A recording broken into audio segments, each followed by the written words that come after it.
Good morning. Welcome to Westside Unitarian Universalist Church. Many thanks to Sandra for that lovely gathering music. My name is Ellen Greenwood. My pronouns are she, her, and hers, and it is my privilege to be the worship associate for our service here today, and it's my privilege to welcome you to our service and our community. We welcome those of you who are here with us in person. We welcome those of you who are joining us on YouTube in real time right now. And we welcome those of you who are watching this at some time into the future. We consider all of us, whether we are here in person or with us virtually, to be a part of our community. Those of us who are here in person are invited to join us for coffee and conversation immediately following the service. And if you're visiting with us, we especially hope that you will stay so that we can get better acquainted. I guess we need to have a few announcemts before we start our service. Here at Westside, we have a rich history of, I think, excellent worship services, both minister-led and lay-led. Our minister, Reverend Carol Bordeaux, can't be with us this morning, so we are very pleased to have Samantha Monday, who works through the Knox County Sheriff's Department as a case manager for the incarcerated population that have a substance use disorder. And we look forward to hearing more about Samantha's work with this very important work and the ways that we can contribute in just a few minutes here.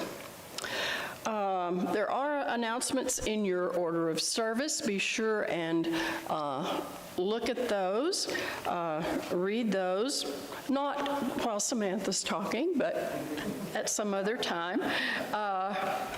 I will point out Earth Church is this afternoon, so if you are wanting to attend the Earth Church gathering, that will be from 2 to 4. Reverend Carol asked that we specifically highlight a couple of announcements. The Mystical Moments monthly discussion group will start next week, Sunday, May 3rd, and they are going to be meeting at 12:30 following the service. And then 2 weeks from now, our Compassionate Communication Workshop, or practice group we're calling it, will start, and that will be on May 10th at 12:30, and it will then be meeting regularly every second and fourth Sunday. And then, just because I have a very personal interest in this, I want to highlight the auction event that my husband and I are offering, and there still are places. My husband, Dave Greenwood, plays in a woodwind quintet, the Tanassi Winds, and they will entertain while we have a pasta dinner right here at the church. So if you're interested, let me know, and then make a $25 per person contribution to Westside. We would love to have you. And there's more information there in your order of service. Are there any other announcements or anything else we need to say before we move on from all this business and busyness? Yes, yeah. Andrew? We are still doing food drive for Not Surprised, which you can place donations right as you enter the building. Yes, thank you. Yeah, Could you repeat that? Yes, I'm about to do that. Knox Pride is our justice and generosity partner for this quarter, and one of the ways that they have told us we could be of help is by helping them stock their food pantry. So we have a food drive underway, and is it in the order of service? I know in our newsletter there is a list of the kinds of items that they need, which basically are non-perishable. And it's right up on the screen. Yes. I wanted to point out, too, they make 300 take-home meals a day and donate it out. So it's triple the amount of what it was last year. Well, 300 meals, yeah. For those of you who may not have been able to hear, Knox Pride distributes 300 meals a day to people who are in need of meals. And,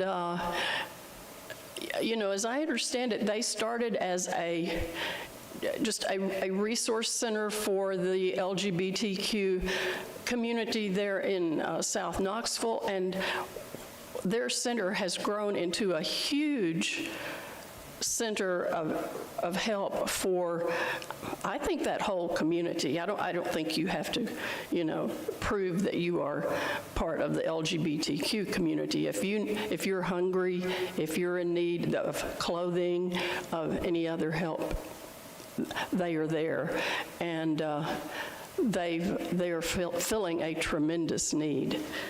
So we're very proud that we can be their justice and generosity partner, and it's very good to know all the ways that we can help. Anything else?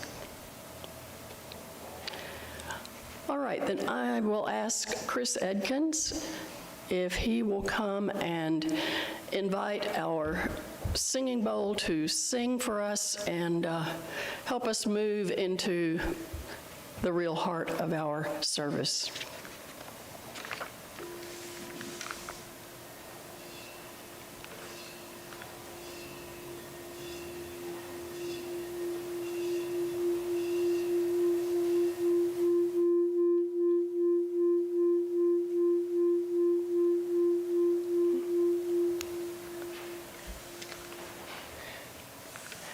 As Chris lights our chalice, I have some words to share.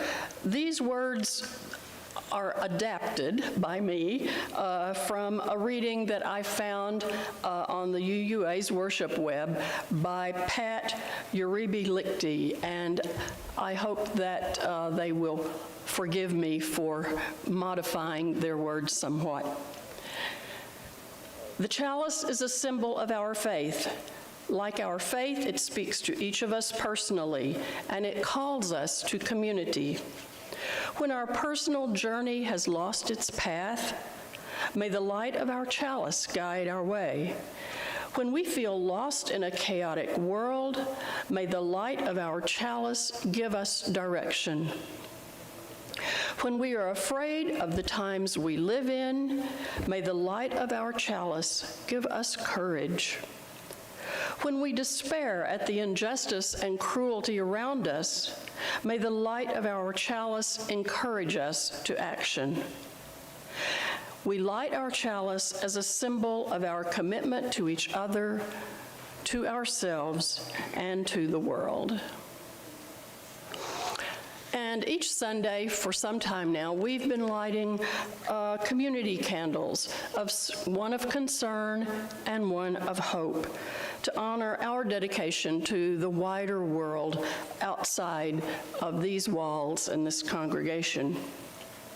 Frankly, I was at a loss to choose a specific cause of concern for this week.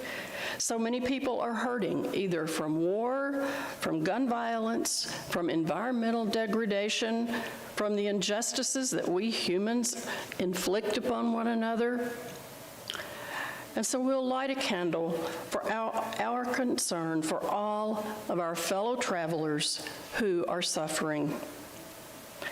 And we'll light a candle of hope for our fellow travelers who undertake remarkable work to make our world a better place.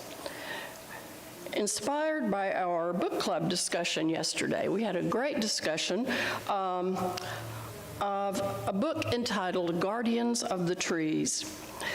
And so I would like to light this candle, especially for humanitarian organizations who realize that the best way to work for justice is to directly involve the people that they are trying to help.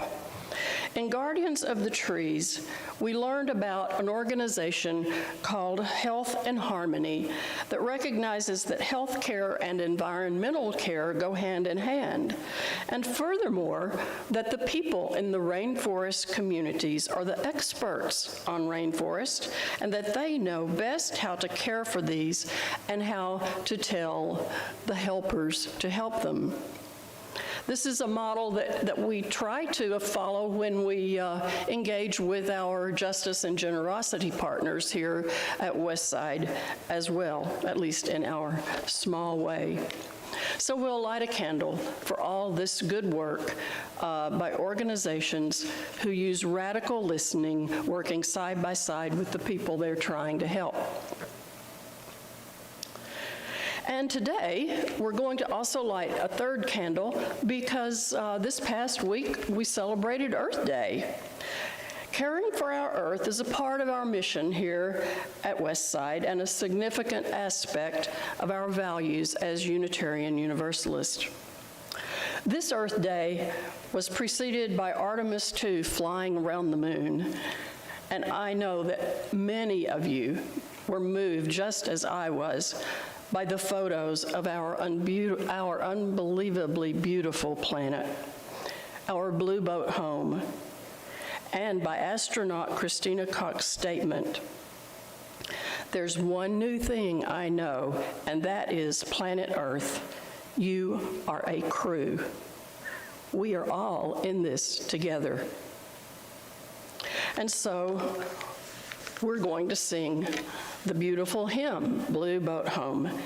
And it just happens that this is my favorite hymn, and sometimes when you're a worship associate, you get to do little things like this. But we're going to sing it in honor of Earth Day. And a couple of weeks ago, I discovered that there is an absolutely gorgeous picture book now available illustrating Blue Boat Home. It's put together by, or created by Peter Mayer, who wrote the lyrics and the hymn. And it's illustrated by Sue Todd, and it is available at the In Spirit bookstore on the UUA website. And I bought one for myself because I believe you never get too old for picture books, and it is at the back there. Jerry is looking at it now, and it will be on the table if anyone would like to take a look. We were hoping to show it as we sang, but there were too many legal regulations that kept us from doing that. So we are going to sing Blue Boat Home. Your words will be up here, and if the choir would come up to help us sing, that would be wonderful. And since I can't see the words from here, if anybody else has a book or if I can look on with somebody, that would be good.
I wish you could all hear how beautiful you all sound singing that from up here. It was wonderful. Okay, this morning we are very fortunate to have Samantha Monday with us. For several years now, she has been helping to keep us informed of her very important work that she does with the incarcerated population in various aspects, and just always has so much to share with us, and again, to give us some opportunities to do what we can to contribute. Just to tell you, Samantha is so much more than this stuff you put on paper, but it's good to read it too. She is a licensed alcohol and drug abuse counselor and a certified alcohol and drug counselor through the state of Tennessee. She also has a master's degree in forensic sciences from National University and a bachelor's degree from the University of Tennessee in psychology and anthropology. She has worked with the Knox County Sheriff's Office for approximately 12 years and the last 9 years as a case manager for the incarcerated population that have substance abuse disorder.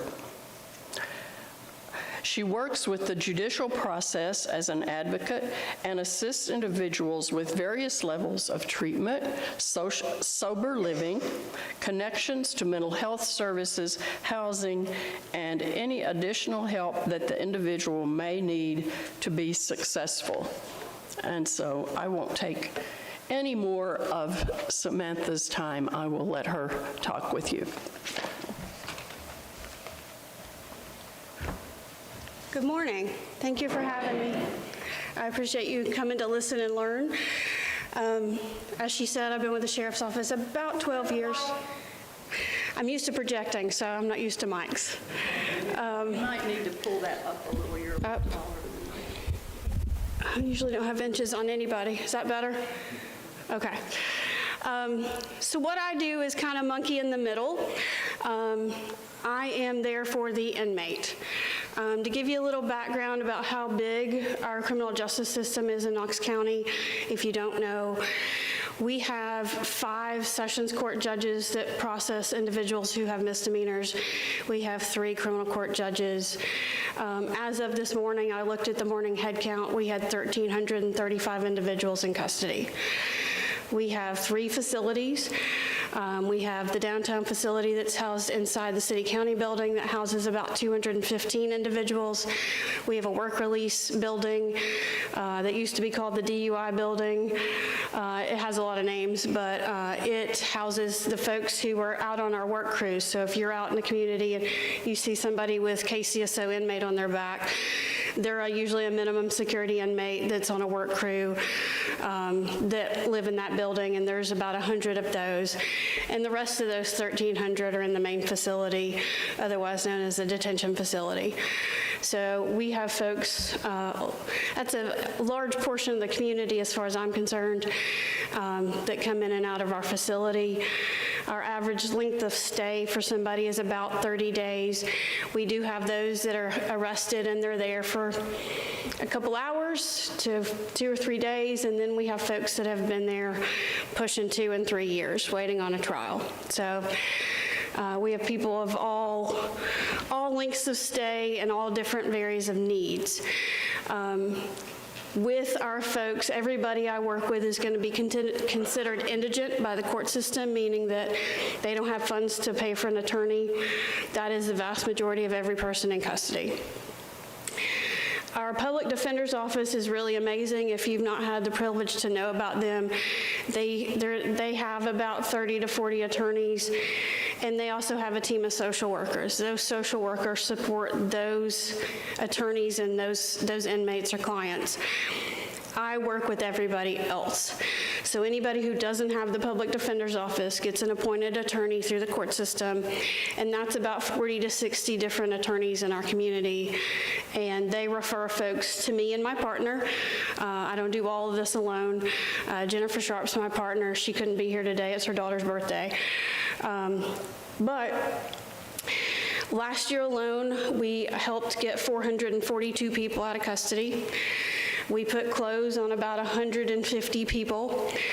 And who knows how many countless people I talked to in that length of time.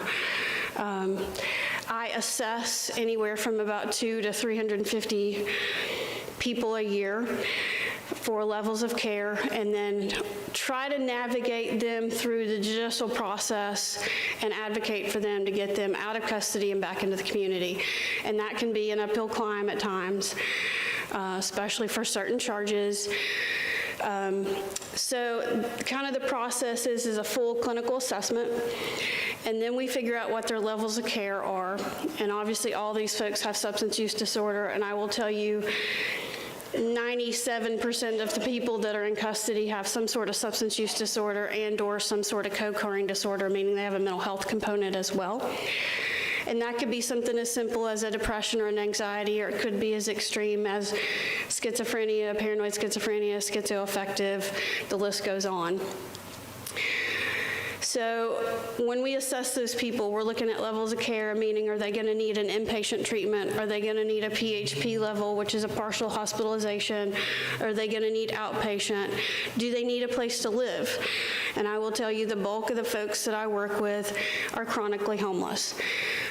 Or they become couch homeless, meaning that they are staying on friends' couches, they're surfing around, they're staying here, there, and everywhere, hotels here, you know, until they don't know where their next night's going to be spent.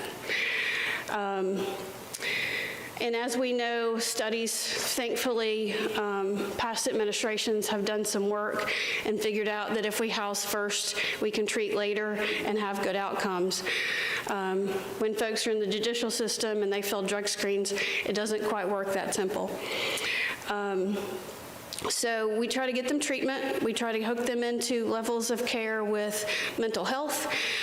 We set those appointments up. We make sure they have medication. We find them transitional housing or sober living. So we only have one halfway house here in town, just for knowledge. Halfway houses are licensed by the state. Everything else is a sober living, means one person owns it or two people own it, and they dictate the rules. So thankfully, we have a lot of really good providers for sober living in our community. We've got some not so good providers as well with anything, but we work with them very closely.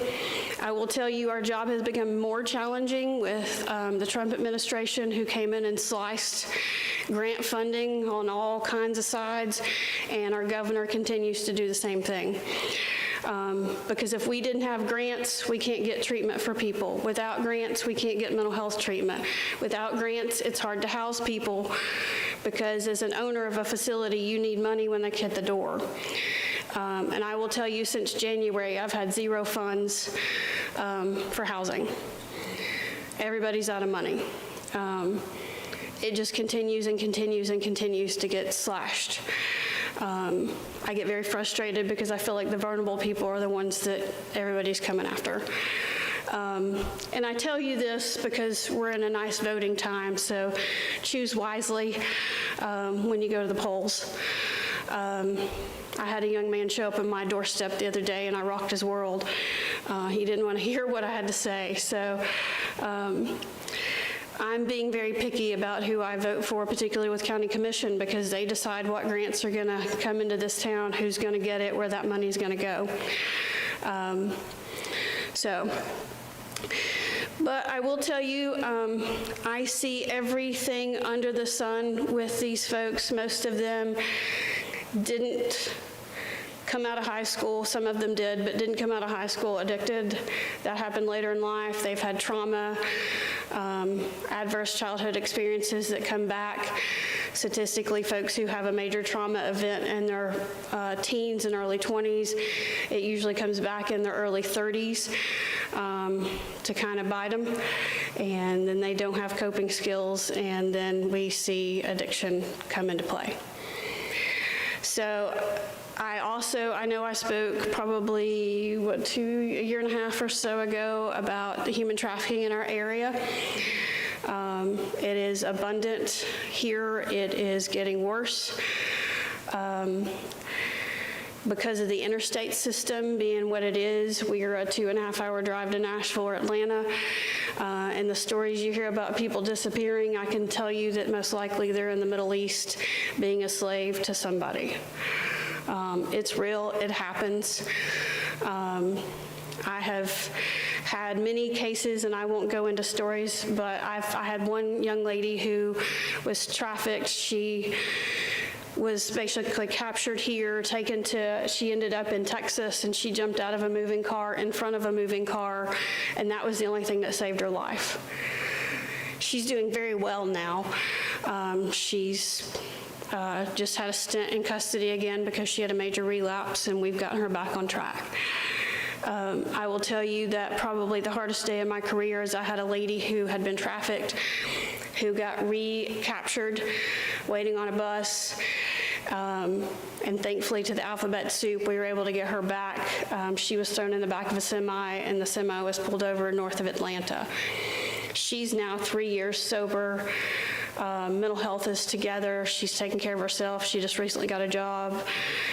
She's getting ready to go back to school, and she's got a puppy. And she's reconnecting with her children. So for all the bad that happens in our world, people do change, they do recover, they do get better. Just this past Sunday, I met a friend at IHOP down here on Lovell Road for breakfast. And the hostess and I were making eye contact. I'm thinking, she looks really familiar. And I see a lot of faces. I mean, I probably look into the eyes of 200 people in a day. So I wasn't quite sure. And I worked healthcare for 16 years, so I'm never quite sure how I know somebody. And she was like, Samantha. And it finally clicked. I had her in custody about 5 years ago. She's sober. She was showing me pictures. She just went on vacation, showing me her little boy who is a giant man now. So as we look at the faces of these people, and I know some of you probably see their faces on Facebook and scroll on the internet, they're there. Yeah, they've done crimes that put them in custody, but they really are human beings. They need love, they need care, they need somebody to reach down and help them up to do better.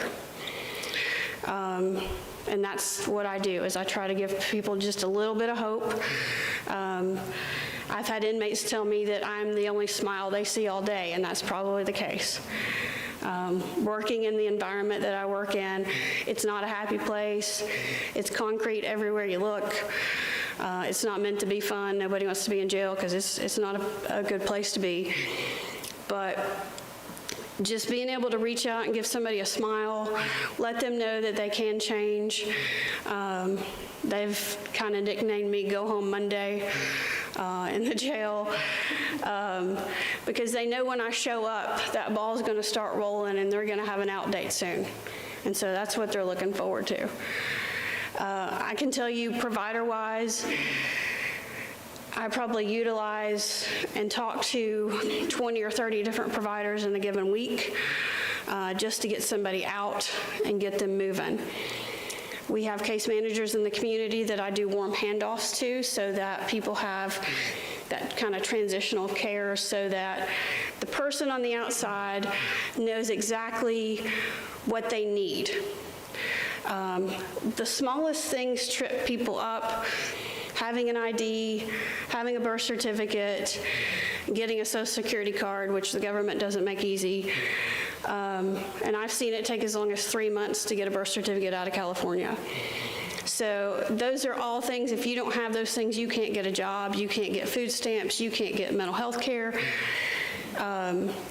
So recently, I don't know if you guys saw the press release, but the sheriff's office, it's taken me 8 years and pushing and a lot of politicians to get involved, but we recently added 2 ID machines to the sheriff's office. We have started, as of this week, I started processing IDs for folks. I didn't have enough to do, so I thought I needed one more thing to do.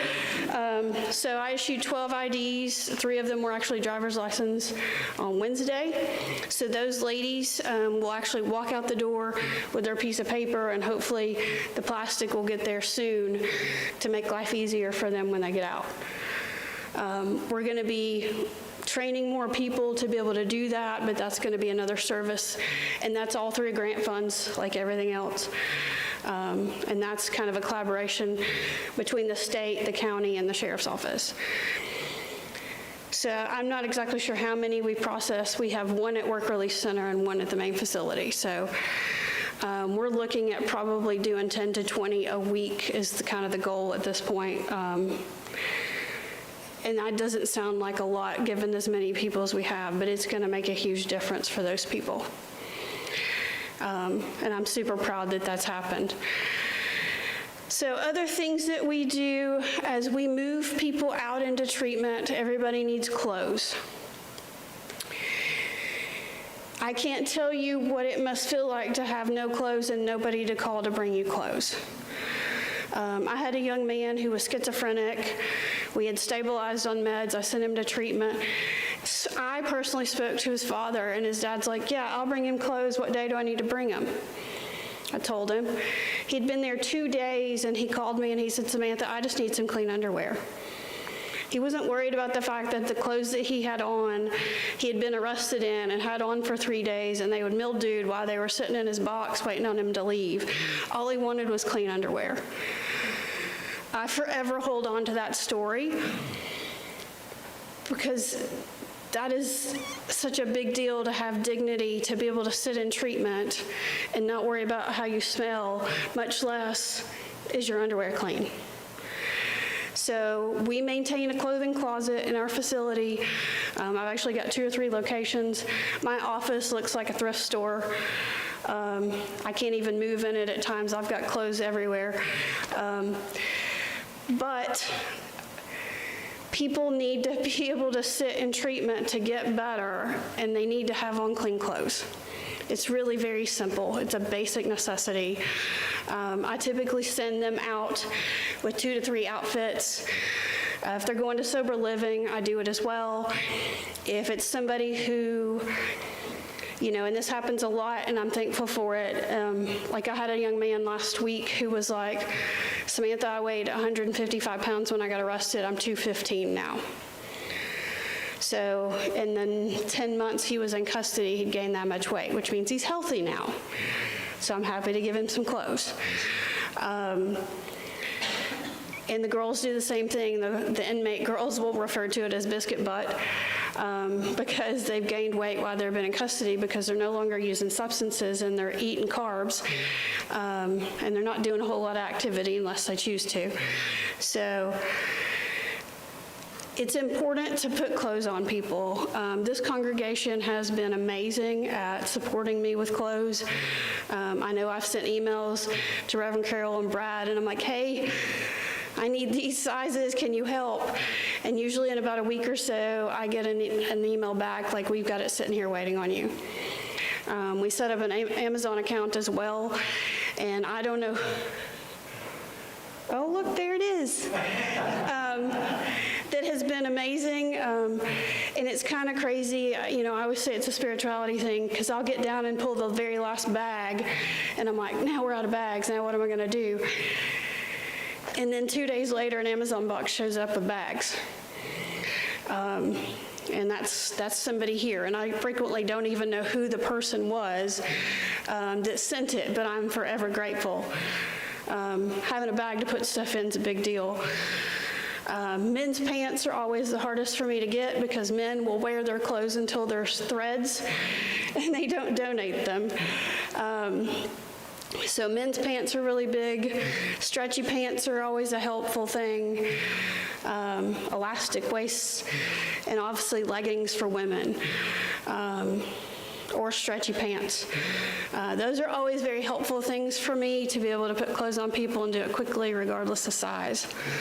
I maintain a small little closet for those getting out downtown, so I literally have clothes everywhere. So those are always very helpful. So, how much time do I have? Just a few more minutes. A few more minutes. So I want to open it up to questions and answers. Please don't ask me any political questions. But other than that, I'm happy to answer any question you have as far as the process goes. And I'll bring the microphone around. I have a question, first of all. Yes. What kinds of crimes or violations are your people charged with primarily? I have everybody from a petty misdemeanor to second-degree murder. Sex offenders, everybody, it doesn't matter. Sex offenders are the hardest people to work with and the hardest people to place because our laws do not allow them to function. They can't live in a lot of places. They can't be housed in they can't work in a lot of places, and they violate that very quickly, being on the literally on the wrong side of the street in this town, and they will come back to jail and they will be there for 90 days because they're on the wrong side of the street. I hope and pray that our laws for sex offenders will eventually change and allow them to be able to function, because they're people too. Yeah, they did something terrible, some of them. We do have people who are on the registry for something as simple as peeing behind a dumpster, repeated prostitution charges, various things like that that to me are not heinous crimes. Those were somebody trying to just live and made a bad choice. So.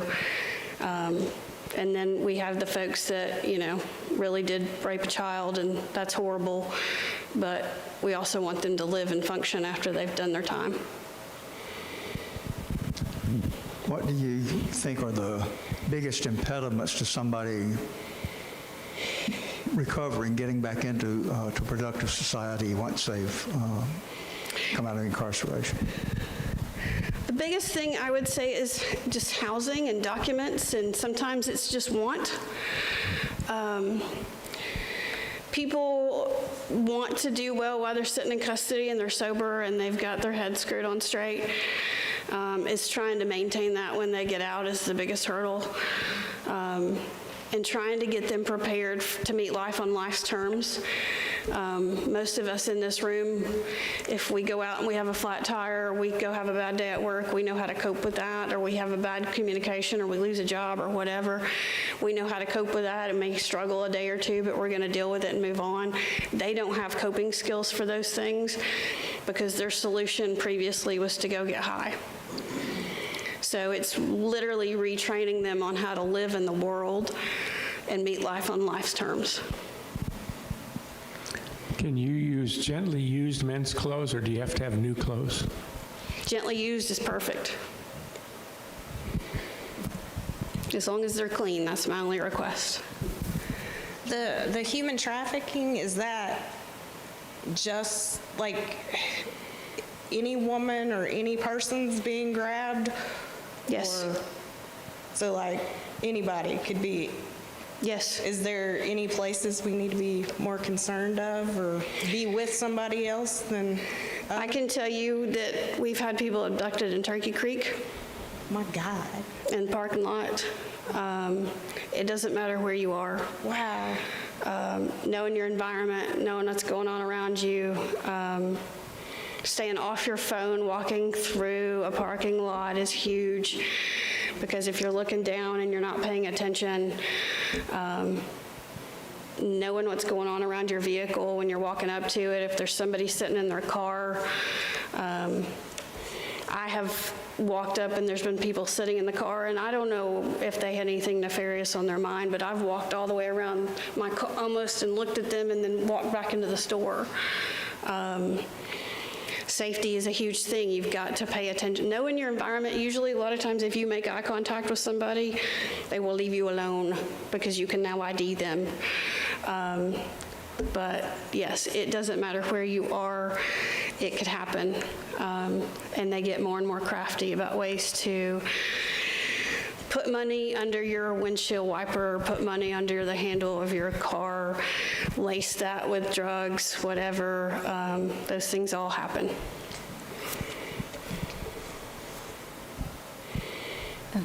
What resources are available for them to return to the workforce? To the workforce. We have, with the Day Reporting Center, with the TDOC Day Reporting Center, they house a community resource center. It's over off Kingston Pike. It's near the Buddy's Barbecue over there. They have job placement people there. The probation office has employment specialists as well. We will also make referrals to the Career Center that the American Job Center has. Inside our facility, we have Knox Works, which is the Knoxville Leadership Foundation. Comes in and they actually work with them on the inside to get prepared for a job. They'll actually help them like with bus passes, if they need steel-toed boots, things like that when they get out for a particular job, black pants, whatever. They do a lot of that. And then our sober living folks are really, really great at just helping people connect to jobs. And these guys in these houses and ladies, when somebody new shows up, they are very good at wrapping their arms around them and trying to encourage them, and they'll also help them find jobs. So sometimes having the documents to get the job is a bigger hurdle than the job itself.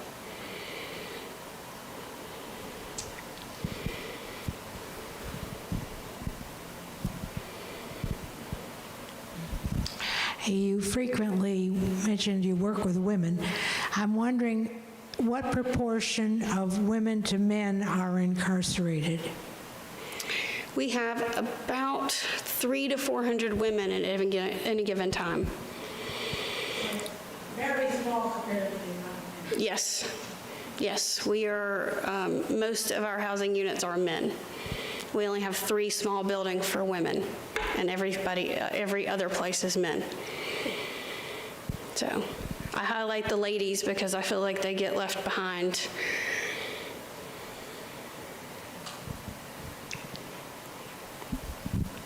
When they leave incarceration, are they given any kind of money by the county? Given money? Like just any kind of cash to get them? No. No, they walk out totally without any money. They do, yes. Our case managers and things of that nature will help them get connected to bus passes and stuff like that. But it's never usually the best idea to give somebody in their very, very early recovery a handful of money. That's going to trigger them to go use. So paying for things for them without them having access to that money is typically the best method to that madness. I just had a couple of comments on the safety issue. Yes. My yoga studio a couple of weeks ago had a guy come in and the gals felt threatened. So we actually had a Knox County police officer come in and talk to us, and he said, you know, besides the phone thing, stay in a lighted area in the parking lots. Don't park, if you have a brand new car and it's night, don't park far away. Don't have a long walk. He was like, and he was talking about how many abductions there are in Knox County. And I can't speak to this, but he said to stay away from Walmart on Walker Springs. I don't know I would second that. But that's, you know, and I've always been the sort of person, I don't go out late at night to do anything. It doesn't have anything to do with the time of day. No. Anyhow, but I just thought, park close in, watch what's going on around you, be aware, because don't be a phone zombie. Yeah, our phones get us in trouble. I feel bad for my family members. Carol's stepdaughters are 15 and 20 years younger than me, and I have them scared to death.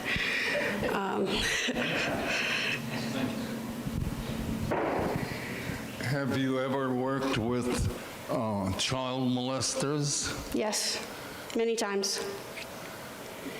And have you ever worked with an evil person? Yes. I sure have.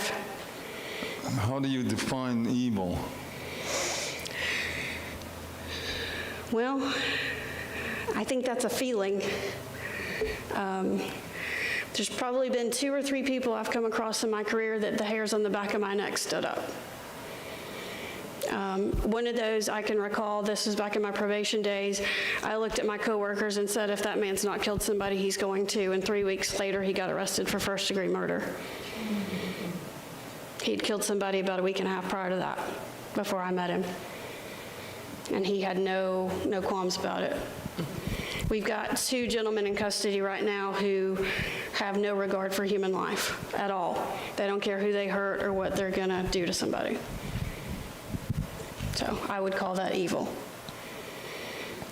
So Samantha, you talked about the kind of material and psychological support services that you try to provide, but I wondered, does Knox County have like a chaplain corps of people that provide spiritual advice and counseling to these people, or is it all kind of material focused?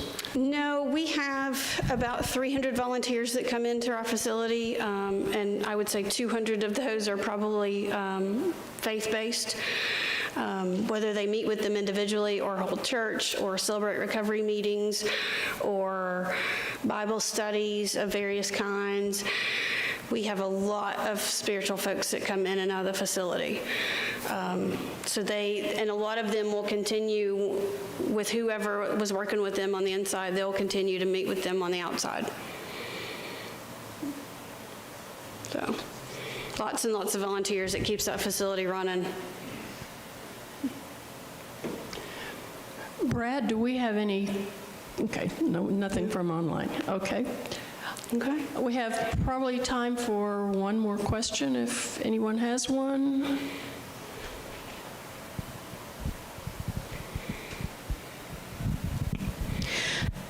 Samantha, you spend so much time paying attention to what somebody else needs.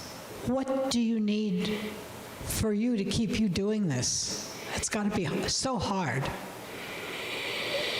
Boundaries. Boundaries are huge. It took me a few years to learn how to turn that phone off when I got home. If you know anything about my family, I'm going to spend the afternoon planting stuff today. So I manage my self-care pretty well, a lot better than I did, 10 years ago, to make sure that I turn work off. So self-care is something that I teach with the inmates. Even we all need self-care, and I thankfully have gotten myself to a place I can use myself as an example. Yeah, lots of self-care, reading, making time for myself, and turning work off, which is sometimes difficult with difficult cases. So. Well, thank you so much. Yeah, thank you.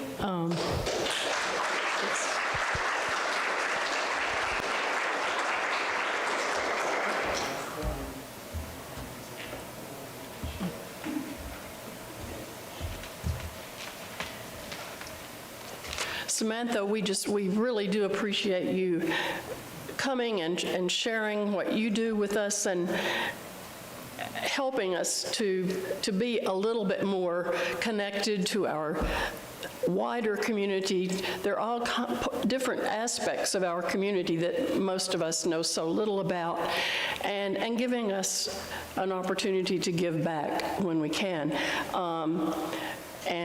You've seen the information that Brad had up on our screen as to how we can help Samantha's in her program. That information is also in our newsletter. And there, as you know, there are so many other ways that we do work. We're a small group, but we do as much as we can to give to our community. We've already talked about our Justice and Generosity partner this month with Knox Pride, but there are other ways also. Some of you were probably here yesterday, as I was, for this wonderful Makers Market that was hosted by Ken, the proceeds of which went to help our immigrant neighbors here in our community. So many other ways. And I should mention too, it takes a certain amount of money to keep the lights on and to pay our wonderful staff.